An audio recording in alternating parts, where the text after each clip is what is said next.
এমন একটা স্বাধীন দেশ আমাদের, যেখানে গাঁজাখোররাও মিছিলে বাড়ায়, বিপদ। গাঁজাখোর, জট, এগুলো কয়দিন আগে মিছিল করছে, কয়দিন আমাদের পাগলি মার মাজার ভাঙলো কেন, ভাঙলো কেন, বাড়ায় নাই কয়দিন আগে?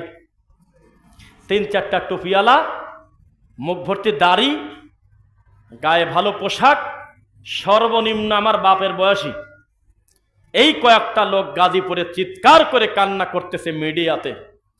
যেই জিনিসের জন্য কান্না করতেছে সে জিনিসের নাম হলো মাজার, আর যে মাজারের জন্য কাঁদতেছে সে মাজারের নাম হলো ফসি পাগলার মাজার। কি পাগলার মাজার? ফসি পাগলা। আমি জানি না, আল্লাহ না করুক, কোন আল্লাহর ঘর যদি ভেঙে দিত কেউ, এই লোকটা এত কষ্ট পাইত তা আমার বিশ্বাস হয় না। শুধু গাঁজা খাওয়ার আসরটা বন্ধ করার কারণে হাওমাও করে লোকটা কান্না করতেছে, নাউজুবিল্লাহ মিন যালিক। তাহলে মানুষের বিবেক, মানুষের আকল আজকে কোথায় চলে গেছে? শিরিককে পাপী মনে করে না, শিরিককে কোনো অন্যায় মনে করে না মানুষ, শিরিককে কোনো পাপী মনে করে না এই দেশের মানুষ। এই জাতির আবেগ বাদ দিলে কিছু থাকে না। আমি আপনাকে বারবার বলি, কেউ সুদ খেয়ে পাপী, কেউ সুদের সাক্ষী থেকে পাপী, কেউ লেখে লেখে পাপী। খালি এক ধরনের পাপ সুদে হয় না, ঠিক তেমনি এই সমাজে কেউ পাপ করে পাপী, কেউ সমর্থন করে পাপী। গোটা জাতি বিপর্যয় আছে। নবী সাল্লাল্লাহু আলাইহি ওয়াসাল্লাম আমাদেরকে সাবধান করেছেন, খবরদার আমার কবরকে তোমরা ইবাদতের জায়গা বানাও না। আমি ভয় পাই আমার কবরকে তোমরা বানাও কিনা। লা তাত্তাখিদুল কুবুর মাসাজিদ। নবী বলেছেন, খবরদার আমার কবরকে তোমরা মসজিদ বানাও না। ইত্তাখাযুল কুবুর আম্বিয়াইহিম, ইতিপূর্বের জাতিরা ধ্বংস হয়ে গেছে তাদের নবীদের কবরকে পূজা করার কারণে।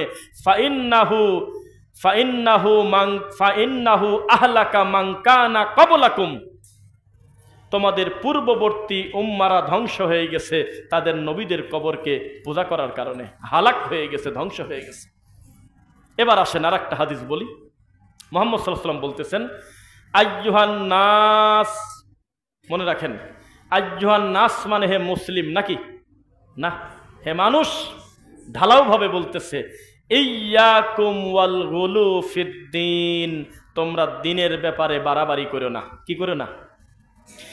এই হাদিসটা নিয়ে এসে আমাদের দেশের কিছু বেদাতি আহলে হাদিসদের বিরুদ্ধে লাগছে। কোন লজ্জার কথা!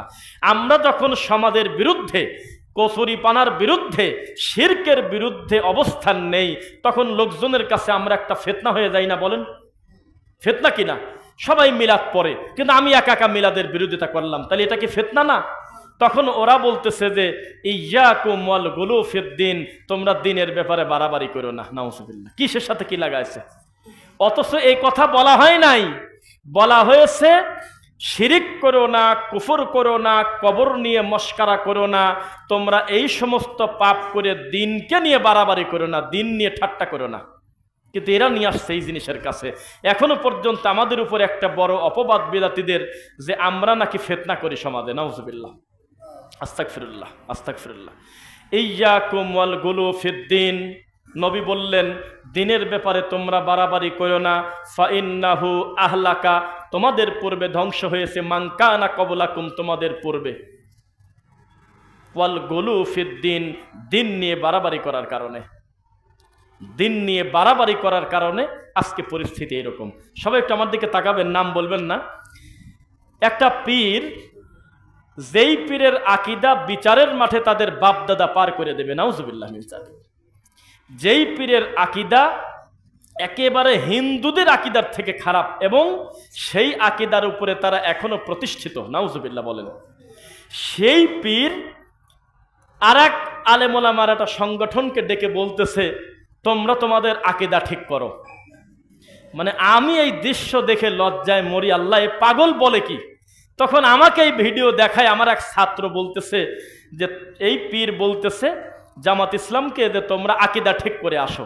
তখন আমি বললাম, এ যেন টয়লেটের টাঙ্কির ভিতরে পড়ে গিয়ে আতর খোঁজার মতো। যাদের শিরিক বাদ দিলে কিছু থাকে না, যাদের কুফর বাদ দিলে কিছু থাকে না, তারা আবার আর এক গ্রুপকে বলতেছে তোমরা ঠিক হও। নাউজুবিল্লাহ মিন যালিক। এই মানুষ, এই জাতি কত নোংরা আপনি চিন্তা করেন। নিমুখ হারাম কারা? আলেম ওলামার ফাঁসি চেয়েছে যে সব আলেম, তাদেরকে আপনি বলতেছেন আল্লাহর ওলি। আপনি কেন মানুষ নাকি? তাদেরকে বলতেছে হলে আল্লাহর ওলি। তো এই সমস্ত নোংরা লোককে যদি সমাজের প্রধান করা হয়, দায়িত্ব দেওয়া হয়, তাহলে তার কাজই হবে ভালো ভালো আলেমদেরকে হত্যা করা। এটা বাস্তব কথা। পিস টিভি বন্ধ করতে চেয়েছে কারা? পিস টিভি বন্ধ হওয়ার পর মিষ্টি খাইছে কারা? পিস টিভি বন্ধ হওয়ার জন্য ঠেকাইছে কারা? আর জাকির নায়েক যাতে দেশে আসতে না পারে এয়ারপোর্ট ঘেরাও করতে চেয়েছে কারা? আপনি রাতারাতি ভুলে যাচ্ছেন কেন? তার মানে কোরআন সুন্নাহর সাথে মুনাফিকি করাটাই হলো তাদের ইবাদত। নাউজুবিল্লাহি মিন যালিক। দুঃখ কত দেখেন, যেখানে আমার আল্লাহকে গালি দিচ্ছে, যেখানে আমার নবীকে নিয়ে কটূক্তি করতেছে, যেখানে ভালো ভালো যোগ্য আলেমদেরকে ফাঁসি চাওয়া হচ্ছে, সেই মঞ্চে একটা কুলাঙ্গার মানুষ গিয়ে বলতেছে, একটা টুপিওয়ালা দাড়িওয়ালা একটা হুজুর বলতেছে, আমি হলো সবচেয়ে ভালো কাজ করতে আসলাম। এত বড় নোংরা লোককে বিচারের আওতায় আনাবাদ দিয়ে আর একটা হুজুর বলতেছে উনি হলো আল্লাহর ওলি। এই হলো জাতির অবস্থা, অধপতন কোন পর্যায়ে গিয়েছে।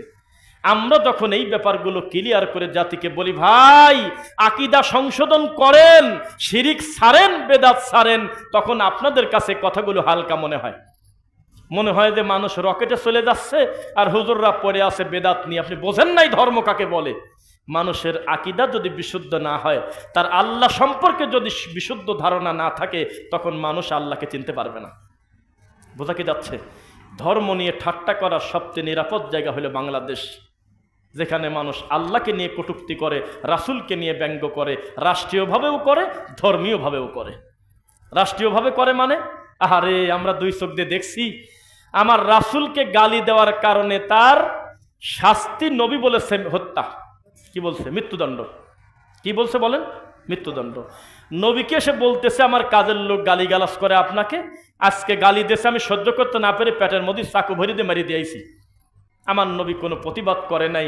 তার মানে বোঝা গেল, কেউ হত্যা করুক আর না করুক, রাষ্ট্র তাকে ছেড়ে দিক না জান্নাতে দিক না জাহান্নামে দিক, দুনিয়ার বানানো জান্নাত জাহান্নাম সেটা বড় কথা না। তবে নবীকে নিয়ে যদি কেউ কটূক্তি করে, তাহলে সে হত্যাযোগ্য আসামি, তার বাঁচার সুযোগ দুনিয়াতে নাই। এই নবীকে নিয়ে গালি দেওয়ার পরেও তাদের বিচার তো বহু দূরের কথা, আমরা দেখেছি তাদের পদমর্যাদা বেড়ে গেছে, তাদের আরো দিন দিন র্যাঙ্ক বেড়ে গেছে, এই দেশে আমরা দেখছি। আর বাপকে নিয়ে কটূক্তি করার কারণে সে লোকের মাইয়ে দেশে, জেল দেশে, কত কিছু তার শেষ নেই। তো মানুষ পূজা হয় না এদেশে, হয়টা কি বলেন? আর এগুলোর পক্ষে একদল দালাল হুজুর সারা জীবন ছিল, এখনো আছে। বিশ্বাস করেন, আরবি শব্দ তাই হয়তো ভয় পাইছে কিনা জানি না, আর কিছুদিন গেলে যেভাবে চলতেছিল নবী ঘোষণা করে দিত। পরিস্থিতি এই পর্যায়ে গিয়েছিল। শুধু একটা ব্যক্তিকে প্রতিষ্ঠিত করতে যা করা হয়েছে এই দেশে, তার আর হিসাব নাই। নবীকে প্রকাশ্যে গালি দিচ্ছে, নবীকে নিয়ে প্রশ্ন তুলতেছে, আল্লাহকে নিয়ে কটূক্তি করতেছে, কোনো কিছু আসা যায় না। কিন্তু পিতাকে নিয়ে কথা বললে, বাপকে নিয়ে, দাদাকে নিয়ে, চাচাকে নিয়ে কথা বললে, রাতারাতি তার পরিস্থিতি বড় জটিল হয়ে যাবে। এই তো অবস্থা কি ছিল। এগুলো কাদের মাধ্যমে হয়েছে? এগুলো আলেম ওলামারাও ব্যাকআপ দিয়েছে। তাদের আলেম বলতেছি চেনানোর জন্য, যাতে আপনি বোঝেন। আমাদের দেশে মূর্তিকে জায়েজ করার হুজুরও ছিল, যে হুজুররা টেলিভিশনে গিয়ে বলছিল যে মূর্তি কোনো অসুবিধা নাই। মানে রাস্তার ওইগুলি বলছিল এগুলো মূর্তি না, এগুলো হলো স্থাপনা, এগুলো হলো নিদর্শন, এগুলো হলো ভাস্কর্য। ওয়াটার আর পানি আলাদা, পানি আর ওয়াটার ভিন্ন ভিন্ন জিনিস। ওরা বলছিল ভাস্কর্য আলাদা, মূর্তি আলাদা। নাউজুবিল্লাহ মিন যালিক। আপনি যদি এই মসজিদের সামনে একটা মূর্তি বানান, নাউজুবিল্লাহ, কিয়ামত পর্যন্ত যদি কেউ পূজা না করে, তাহলে নেকি পাবেন নাকি? তারপরেও কি গুনাহ হবে না? পূজা করাটা বড় কথা না, আপনি কোনো আকৃতি দিয়ে সেখান থেকে কল্যাণ আশা করলেন কেন? এটাই তো বড় পাপ।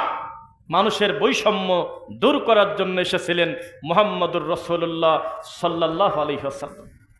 আপনি কি জানেন যে বৈষম্য নীতি আন্দোলন নিয়ে আমাদের দেশে একটা বড় ধরনের একটা ঘটনা ঘটে গেল এবং তার একটা বিপ্লব সাধিত হইল। এই বৈষম্য নীতির পক্ষে, এই বৈষম্য যাতে দূর করা যায়, এই দূর করার পক্ষে ছিলেন হলে মুহাম্মদুর রাসূলুল্লাহ সাল্লাল্লাহু আলাইহি ওয়াসাল্লাম। তিনিই তো এসেছিলেন দুনিয়াতে কালো সাদার পার্থক্য দূর করার জন্য। তিনি এসেছিলেন খাটো আর লম্বা আলাদা না, মানুষের ভালো মন্দ বিচার হবে তার তাকওয়ার উপরে, আল্লাহ ভীতির উপরে। কে সুযোগ নেবে, কে কার সুযোগ নেয় বলেন?